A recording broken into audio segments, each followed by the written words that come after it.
So last week we were discussing the different categories of commandments. We said we're familiar with the two basic categories: commandments between man and God, and commandments between man and man, people. Those that the two tablets represent. The first side of the tablets represent commandments between man and God, to believe in God, not to worship idols, not to say God's name in vain, the Shabbos, and honoring parents. On the other side of the tablets, not to murder, not to commit adultery, not to steal, kidnap, not to give false testimony, and not to covet, not to desire someone else's property. So the Aseres HaDibros are symbolic of the two different categories. And we said honoring parents is the perfect middle one, because parents are unique. They're our creators. At the same time, they're people. So on one hand, we have to listen to them because they created us. On the other hand, there's something for us we could actually do if they need us to get them a cup of water or to help them out. So therefore, it's the perfect mix. So interesting. One of the tenets of Judaism is based on honoring your parents, and that's Shalom Village. That's the foundations of Shalom Village, and that's based on Hakaras Hatov, which means recognizing the good that someone has done for you. And in fact, the world was created based on that. The Torah begins, Bereshis, in the beginning, B'Shvil Reshis. Reshis is known as the first fruits.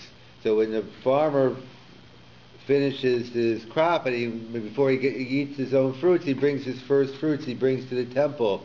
So to speak, God, thank you for the great crop I have, or even for the lousy crop. The fact I have food to eat and I'm not starving, therefore I want to come and bring my first fruits. So that's how the Torah begins. And in fact, what is the Jewish word for Jews? Yehudi, from Yehuda. And the word Yehuda means, interesting, in Hebrew it has a double meaning, because it means to acknowledge, and it means thanks. And actually, in order to say thank you, you first have to acknowledge someone did you a favor, you owe someone something. In fact, we know there's a rule we daven every day, and basically we daven by ourselves, but there's a rule, let's say someone doesn't know how to read Hebrew, or someone doesn't know how to daven, so doesn't know how to pray. You could listen to the one who's leading the cantor, the one who's leading the congregation. However, there's one part, no matter what, we have to say. In the middle of when the Chazan repeats the Shmona Esrei, the 19 blessings, the Amidah, when we get to one part of it, the whole congregation screams out, and we do it to get ourselves. Modim anachnu lach. Which means God, when you're saying thanks. When it comes to saying thank you, you have to do it yourself. You can't have someone else do it for you. That's the basis of the whole creation. And in fact, that was the downfall of the Egyptians. We don't have to look too far. The beginning of the parasha we read last week, it says, a new king, Vayakam melech chadash al Mitzrayim, a new king arose in Egypt, asher lo yada es Yosef, who did not know Yosef. You know who Yosef was? Without Yosef, there wouldn't be in Egypt. When everyone was living it up, eating triples, wasting food during the 7 years of plenty, Yosef was sitting there putting everything away. Every little crumb's going to make a difference. Unfortunately, you speak to Holocaust survivors, they tell you what they lived on.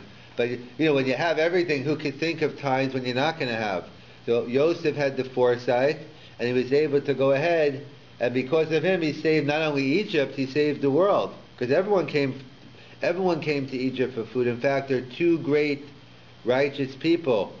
Joseph and Noah are called tzaddik, are called righteous. And the many rabbis called righteous, but they're specifically singled out. What did two of them have in common? Joseph and Noah, they both have plays or movies made out of them. Right, but besides that, what? They saved the world. Yeah, they saved the world. Noah, when he came out of the ark, he saved the world.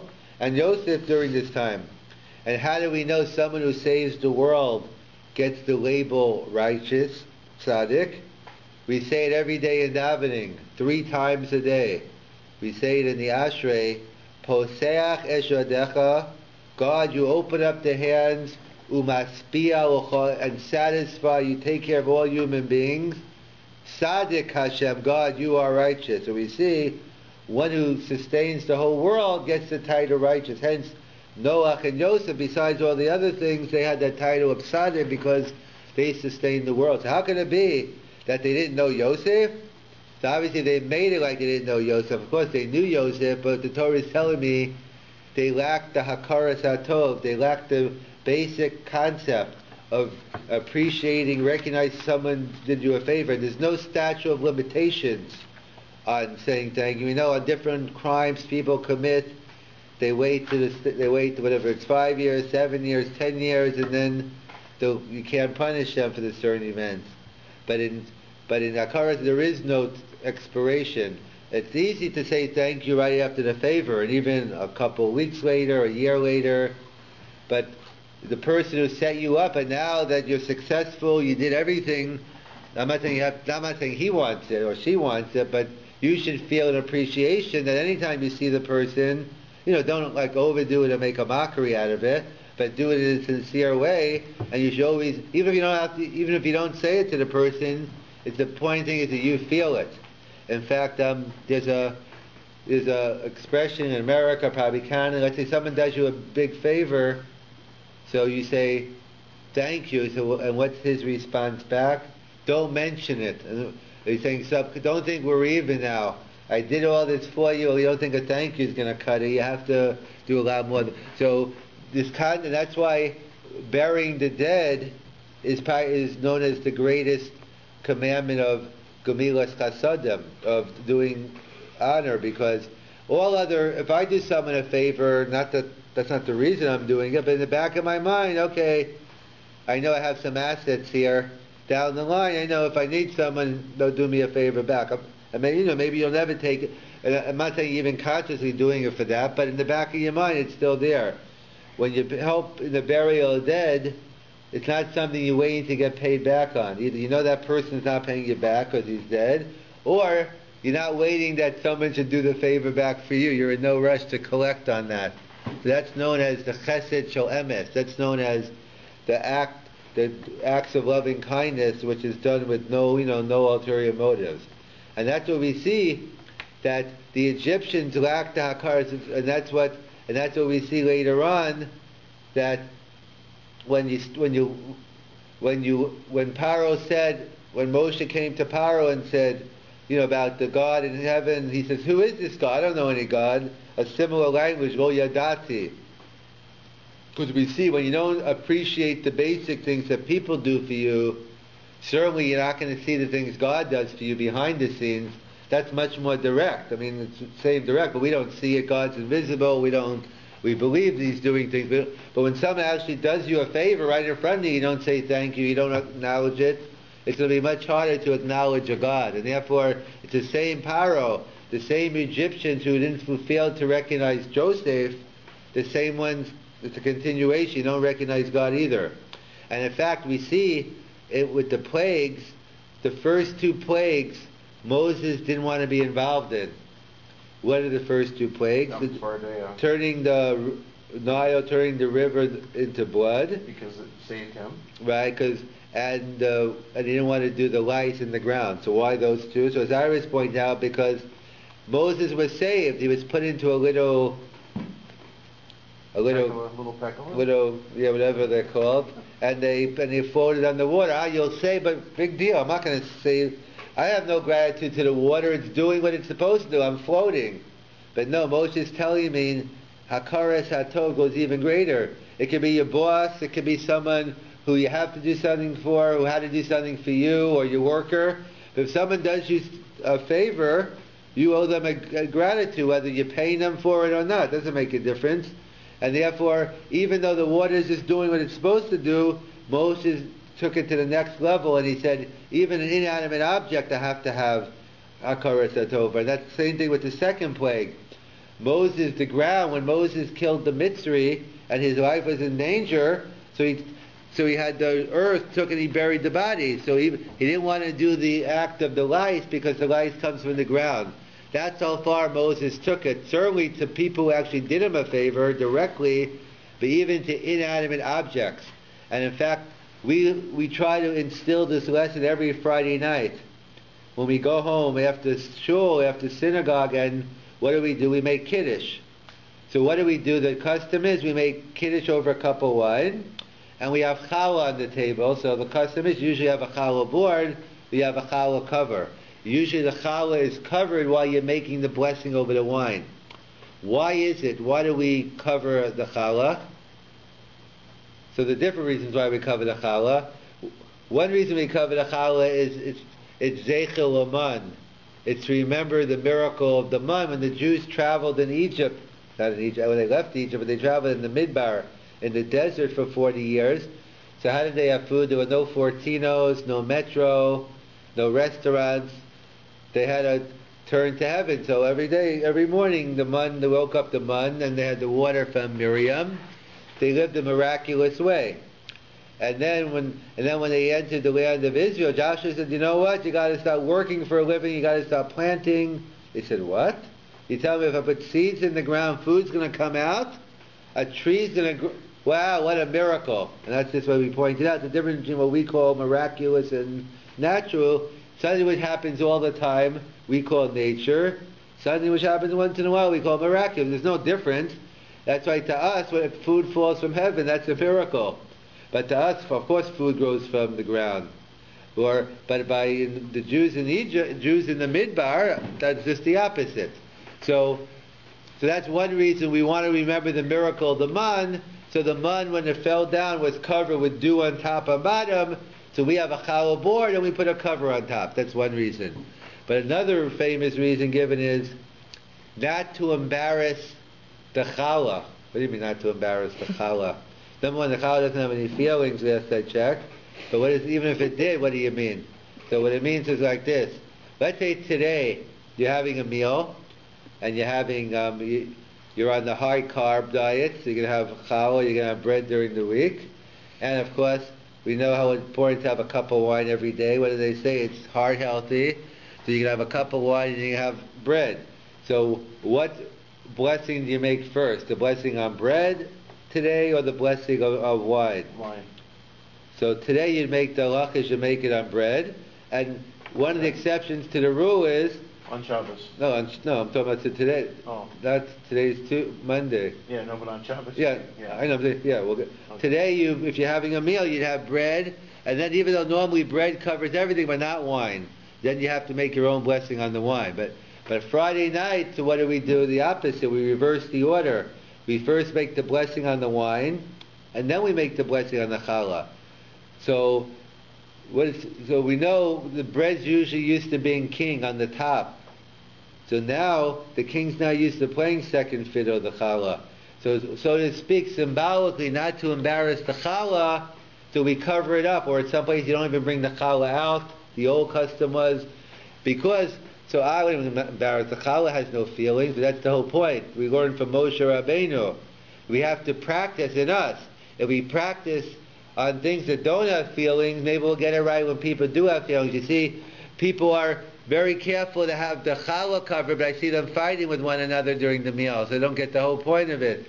Better not to cover the challah and treat human beings better than to treat the challah. Is this a symbolic message to internalize that you should treat people properly? If better to insult the challah and treat people, but of course you should do both. But that's the tradition. It's just the symbolic to teach us this message that even on inanimate objects we have to be careful. How much more so when it comes to real people, real feelings, you have to be careful. And that's why there used to be they had the telegrams where they used to. Now we have email, we have many other things, but they used to have to pay. Let's say 25 words you get for $1, or $5, $10, who knows what it was. By the way, mail went up today. Of course, I very rarely mail a letter, but today, of course, I picked a day. I think it went up 2 cents anyway. I asked her how much did it go up. I didn't even know it went up. She told me it went up. But something more important, Timmy's is going up. At least they're changing the sizes of the coffee anyway. There's going to be a lot of confusion. When you order a small, medium... They're adding a bigger size. I know, they're trying to copy the Americans. At least I got that right. If you're going to copy someone, the Americans are the ones. But they're going with the extra large, 24 ounce. Right now they have small, I don't even know what a small is. Eight, probably. Who would get a small? 8, does it, I don't know, medium is about 12, I don't know. Yeah, large is 16, extra large is 20. So the extra large is going to be 24. I guess the large would be 20 now. I guess medium 12, I'm not even sure. 16? So the smallest one's going to be 16? No, the smallest will be 8 still. Yeah, All the sizes are moving down. Okay, so they're small having... is now extra small. Up. Small is going to be medium, you mean? No, small's extra small. It's going to be less? They're less? going to have small, then they're going to have medium, then they're going to have large. Oh, you mean what they're going to call it, you mean, but it's not going to Yeah. be... It's staying the same. Well, I think they're just adding 2 sizes, that's all. Oh, so there's going to be 6 sizes Yeah, now? there's going to be 8, 12, 16. So the new one is 20, 24, so what's the new one? Then 24 is the new one, and what's the other new one? The 12. Well, they have 12 now. No, 16. No, So 16 they- is large. So they have extra They have small. 4 now. Extra small is 8. But And they then have that small now. is 12. So they're adding the 12. Then 16 is medium. Then 20 What was is large. medium before? 16. No, it wasn't. 16 was large. No, 20 was large.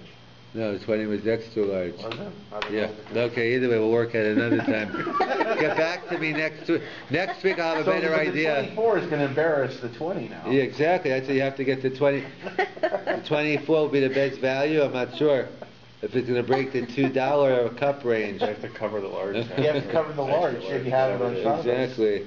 So therefore, getting back here, so you used to write, telegrams. So therefore, it was 20. So someone went to one of the rabbis and said, "I have a problem. I have an extra word. I got to leave one out. What should I leave out?" It was either please or thank you. I know you're thinking thank you is 2 words, but the question was in Yiddish, and it's Hebrew. The Yiddish word is gedanks or something. That's 1 word. So the rabbi said, "You know what? Speaking nicely in a soft way, saying please is very important, but saying thank you, that's a biblical obligation. You can't leave out thank you. That definitely has to stay, and you'll have to do without the please." But the point is hakaras hatov, and that's what the point being is. The people make the mistake that fundamentally, even though if you do me a favor, so of course it's going to affect me. There is an interpersonal relationship going on, but that's not the foundation of it.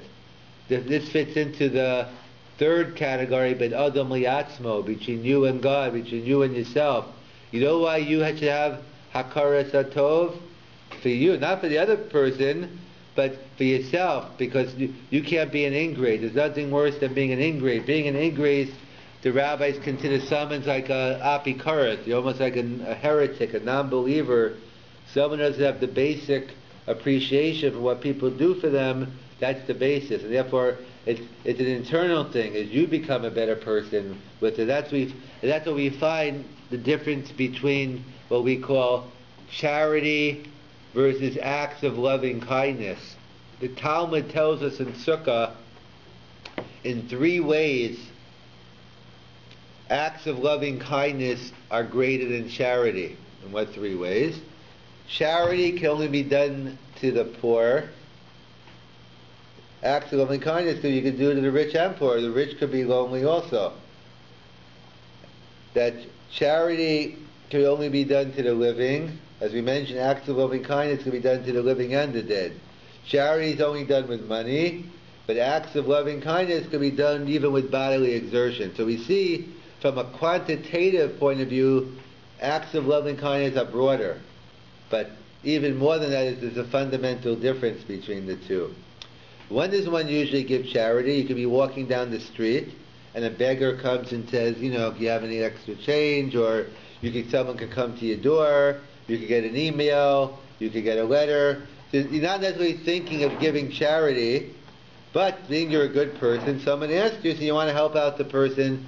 It comes from an external source. That's charity.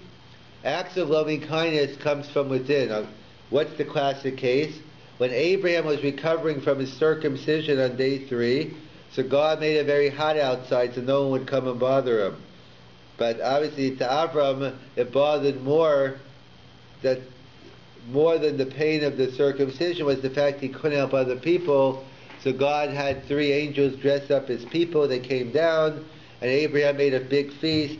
Abraham and Sarah, the ribs, the fries, the potatoes, the works, they made the whole meal.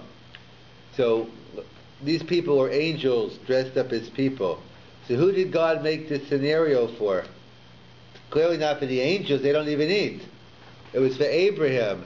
Abraham had a tremendous desire to do good, so therefore God gave him the scenario to do it. So that's what chesed is all about. It stems from within. In other words, let's say I drop a $20 bill out of my pocket, and a poor person picks it up. I get the mitzvah of charity. But do I become a better person? I mean, unlikely. Well, I might become a better person, not because of that. If I didn't even know I dropped it, I didn't know the person got it, I get the mitzvah, I helped out a poor person, that's great. But it doesn't transform me. But chesed transforms a person. We emulate God, we want to be like God. Just like God helps the needy and the vulnerable, that's what we have to do. And an act of chesed is transformed. That's what hakaras hatov is. It's true that when someone does me a favor, I'm benefiting, and there is this interpersonal relationship, but that's incidental. The point is, it's not the saying thank you, but it's feeling the appreciation. And that's what we mentioned, those are the big 3. The 3 things we have to give up our life for. In fact, interesting, in this week's parsha, it's a very interesting source where the Gemara learns out the mitzvah of sanctifying God's name. As we mentioned, usually we're a religion of life, and we say better to desecrate one Shabbos and keep many more, and do whatever you have to. But for 3 things, the 3 cardinal sins, adultery, idol worship, and murder, we say better to die a life to sanctify God's name than to have those sins on your soul. So we said they represented 3 different categories, the end of the line of each category. Murder represents the end of the line of interpersonal. Idol worship represents the end of the line of compared to man and God. And illicit relations, 2 consenting adults. What's the big deal? Everyone says today. And if someone does commit adultery or something, they say, how could you do that to your spouse? Not that I'm saying you should do it to your spouse, but the point being is, it is true you're hurting your spouse, but there's no issue of the moral issue. There's something actually wrong with adultery. Judaism says even if it's an agreement with the wife swapping, it's still not good, because who you're killing yourself. When you're involved in illicit relations, you're hurting yourself. That's what hakaras hatov is. That same category of an adam liatzmo. By you to become godly, but someone does something for you, you benefit. You always have to have that feeling of reckon. That's what was the beginning and the end for the Egyptians. Asher lo yada as Yosef, a bunch of ingrates. Yosef saved the whole country, the whole world, and they didn't want no part of it. Of course they knew who he was. They didn't care. They had no gratitude, and that's what Paro. Who is this God? I don't know who God is. In other words, that's where it starts. It starts with people, and then it extends to your belief as well. And that's why you have those 3 different categories. And that's what we pointed out as well. Part of that we said we have 613 commandments. The 6 plus 1 plus 3 is the 10, and for the non-Jews, there's the 7 universal laws. Again, this is what Judaism says. Obviously, each society says they have their own rules, but from a Jewish point of view, Jews are obligated in 613 commandments. A Gentile is obligated in the 7 universal laws. What are the 7 universal laws? So the way I remember them are the big 3 we just mentioned: not to commit adultery, idol worship, or murder. And then I go with the Aleph Beis. Aleph Beis Gimel Dalet, A, B, C, D. Aleph stands for Aver Min HaChai, tearing a limb off a live animal. Beis stands for, it's a euphemism, it stands for Birkas Hashem, blessing God, which really means cursing God. And Gimel is Gezel, stealing, kidnapping. 4, Dinim is setting up a court system. So the big 3 plus tearing the limb off a live animal, cursing God.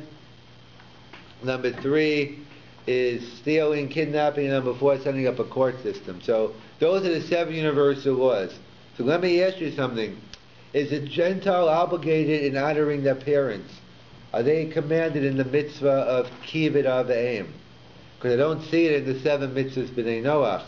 It's not, at least I don't see it directly. Not directly, but it's... Where do we see it indirectly? In how you treat others. No, but where do we see in the 7, how do you treat others is which one? Is dinam. Right.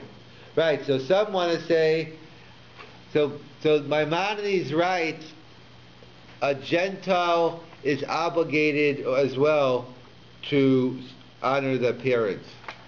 And yeah, but the question is, where does Maimonides get it from? It's not directly in the 7 commandments, so we have to look more deeply. So as I respond, one is under the laws of setting up a court system. That's how you treat them. What's setting up laws? You know how society treats themselves is a common sense issue. What's the greatest common sense mitzvah? Is honoring your parents. It's all about gratitude. They brought you, owe them everything. They brought you. The mere fact that they brought you into the world, requires hakara sato, gratitude. So therefore it fits under dinam. Others say it falls under the second one, cursing God. As we point out as well, that the 3 creators, mommy, daddy, and God, and therefore cursing God, it's also cursing your parents. But there's a 3rd explanation that says that it's the 7 universal laws are just the minimum. It's not the only thing a Gentile is obligated in. Any common sense law that one can figure out without someone telling you, you're obligated as well. In other words, for instance, so honoring one's parents, giving charity, it says, Sodom and Amorah, the Sodom and Gomorrah, the story in Genesis, they were destroyed. Why does the Navi say they were destroyed? The prophet tells us, you know why the city was destroyed? Because Yad Ani ve'Evyon, they did not help out the poor. In fact, they did the opposite. Anyone who was poor, they refused to help the poor, and they did terrible other things. But what do you mean they were punished for not helping the poor? I don't see the charity as one of the 7 mitzvahs b'nei Noach. The answer is it was a common sense law. Anything which is common sense, but as unfortunately, as Mark Twain pointed out quite cogently, unfortunately common sense ain't so common. But any common sense law that not everyone's obligated in. So honoring one's parents, giving charity, helping the needy, they're also obligated in. But there's a question the Talmud seems to be against this, because it's interesting Gemara, a story with a father and a son. The father was sleeping. He was taking a nice nap. Maybe it was Shabbos, maybe it was some other day, because the person wasn't Jewish. And maybe it was Sunday, whenever they rest.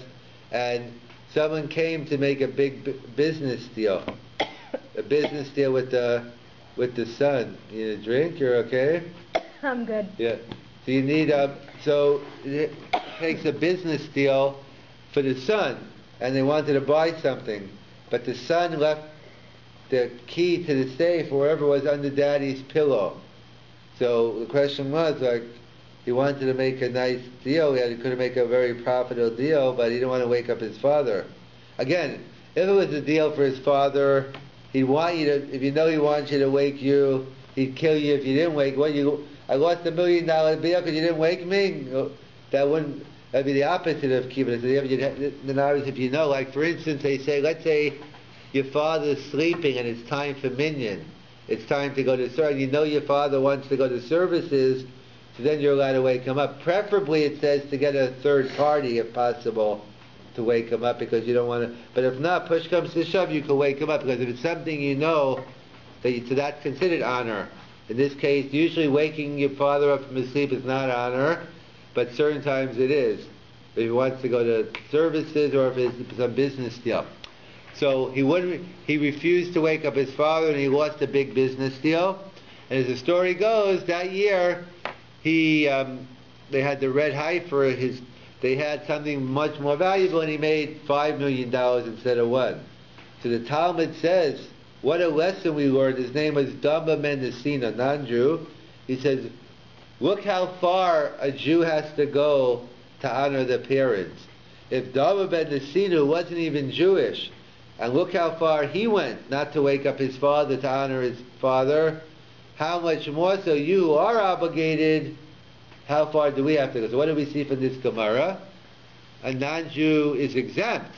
We said a non-Jew doesn't have to do it, and yet look how much he did, look how much you have to do. So how do we explain? We just finished saying a non-Jew is. But just to point out, I like borrowing this phrase, and since I'm going to Florida in 2 weeks, so actually I won't be there that first Monday, actually it's still January, it'll be January 30th, I guess it's 2 weeks tonight. I should hopefully by Monday night should be in Florida, because I'm leaving 2 a.m. Spirit, Niagara Falls, from Niagara, they have two round trip tickets for $130. Okay, luggage, another $80. You got me $230. The $230 round trip tickets to Florida, me and my daughter. JetBlue is over $600. So I'll be gone in 2 weeks. So I'm sure Rabbi Green will find a substitute if I remember to tell him I won't be here. But by then he should figure it out. Actually, I'm leaving that morning. So either way, I point out that how far I go for honoring my parents. During the winter, I'm willing to go to Florida to see my parents, and in the summer, I'm willing to go to the Catskills. I don't know that many people are willing to do that. So the I feel sorry for you. So that's how I learned from the Gemara. I learned from Dama ben Nesina. So getting back to how do we reconcile here? The Gemara says that a non-Jew is not obligated. We see he says he didn't have to do it, and yet Maimonides writes that you do have to. So the answer is, what do we say? A non-Jew is obligated in common sense law. I'd say this is opposite of common sense. If you're going to lose $1 million, common sense would say to wake up your parent. If it's contrary to common sense, the common sense said to wake up, but he had so much respect for his parents, he didn't do it anyway. So that a non-Jew's only obligated, a Jew's obligated to go that far, but a non-Jew, so obviously not to curse your father, not to hit your father or mother, not to speak this, that's common sense. But to give up $1 million, not to wake up your parent, that's not common sense. So that's why. So either way, so the bottom line is, so even though we only have 7 universal laws, but we see it's much broader than that.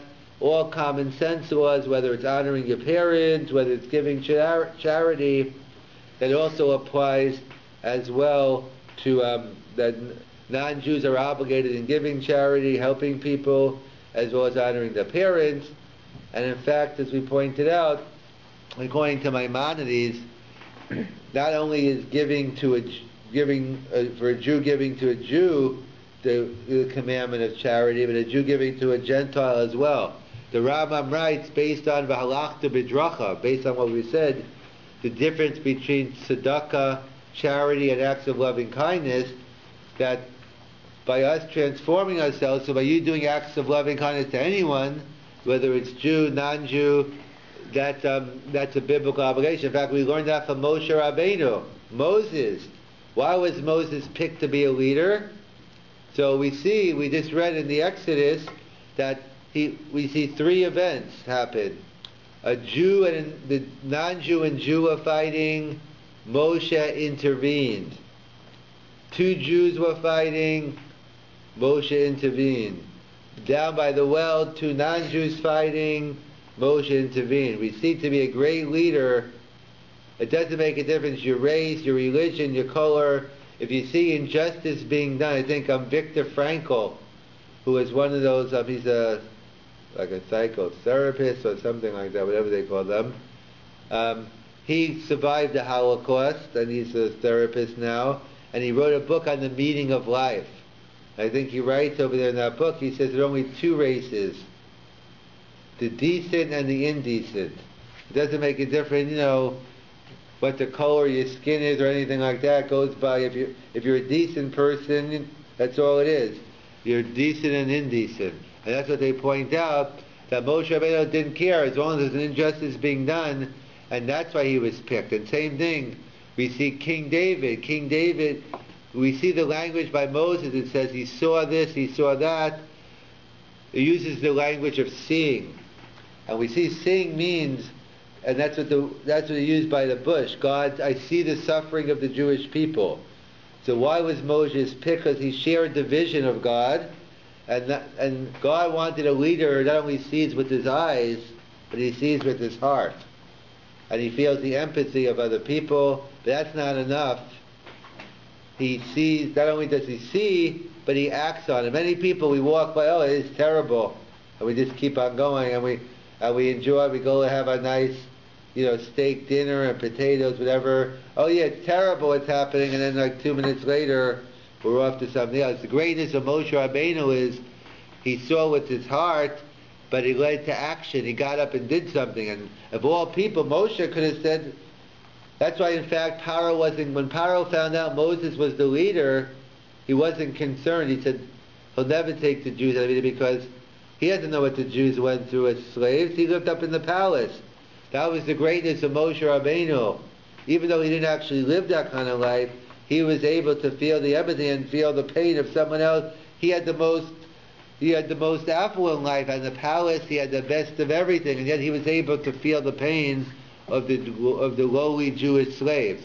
And that was the greatness of Moshe. In fact, that's why interesting, before at the end of Moshe's life, one of the mitzvahs he was given is to set up, there's a concept of if someone kills someone unintentionally, so there's the avenger of blood who could come after you to kill you. So what they call the Arei Miklat, you have a city of refuge. It's kind of like a place to hide. And you're safe in there, no one could come in. So God gave the mitzvah to Moshe to do. Why Moshe? So again, Moshe wanted to do Olave mitzvahs, go Yispa mitzvahs. He always wanted to do more, so it's just another example.